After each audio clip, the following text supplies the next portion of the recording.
ഇപ്പൊ നമ്മൾ പ്രായമായി, നമ്മുടെ മക്കള് പ്രായമായ ഉമ്മയും ഉപ്പയും നോക്കണം, സ്നേഹിക്കണം, സംരക്ഷിക്കണം. അതിങ്ങനെ പ്രസംഗിച്ചു കൊടുത്താൽ മക്കൾക്ക് മനസ്സിലാവുമോ?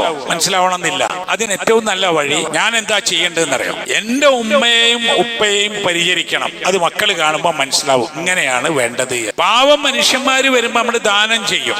നമ്മളെ മക്കളുടെ കാലം വരുമ്പോ ചിലപ്പോ അവർ കൊടുക്കൂല. അതെന്താ കാരണം? അവർക്കത് ശീലമല്ല.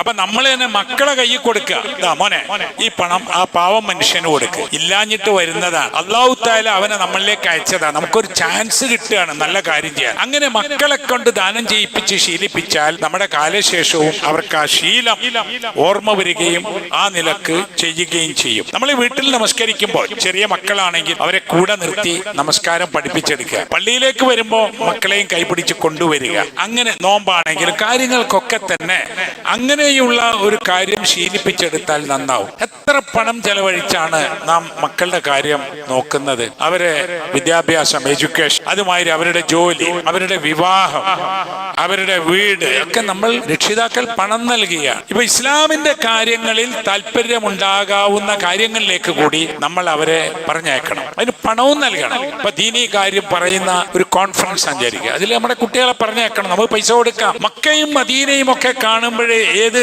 ചെറുപ്പക്കാരനും ദീനിനോടൊരു താല്പര്യം വരും. ഇവിടെയാണല്ലോ റസൂൽ സല്ലല്ലാഹു അലൈഹി വസല്ലമയും സഹാബത്ത് ജീവിച്ചത്, പ്രവർത്തിച്ചത് എന്ന് നേരിട്ട് കാണാൻ കഴിയും. കഅബ നേരിട്ട് കാണാൻ കഴിയും.